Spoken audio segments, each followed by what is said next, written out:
100 pesos. Isang gawa. Pag yung gawa. Isa yun. Isang araw nakaka-benching ko ako. Oo. 2.5 isang araw ko. Lakas ano? Paano ang diskarte ko? Hindi ko inuulan ko yung mahihirap. Madadali. Inuhuli ko yung mahirap. Gumawa ako naman. Ang kita ko ng isang linggo, 15. Oo. Saan siya? Oo, 15. Nakadalawang buwan ako lang. Ako, naubos ko. Isang day lang. Tapos hapon ulit siya. Noong una, may kasama ako ron. Hindi, okay na ba, may kasama ako. Para mabilis ako kasi. Yung gumawa yung tao, puta, tuwas ng kwenta. Hindi man nagawa.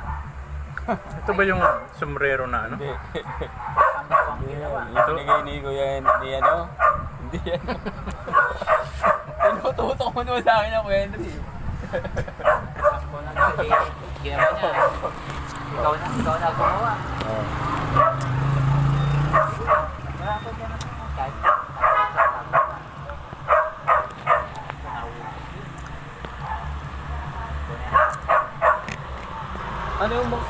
Anong mga appliances yun?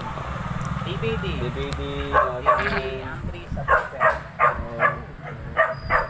Pagka amplifier, 200. halos ganun karami sira talaga. Hindi ko nasira. Yun, mga stock yun. Sa Mga warehouse, stock na sa ano lang. warehouse, oo. Tapos yung iba mga customer return. Under warranty, customer return. Tapos yung iba may konting Meron mga bago talaga. mga bago. Stock lang. May stock lang siya. Parang nag-umido. Isang linggo, 15. Tapos pasok na lang. Tapos yung pasok naman ako dicer. Una, dicer ako dyan sa may Taytay. Yugol Taytay. Turbo? Pasok ko ng isang araw lang kasi punta ultimo dicer, inuutusan ako.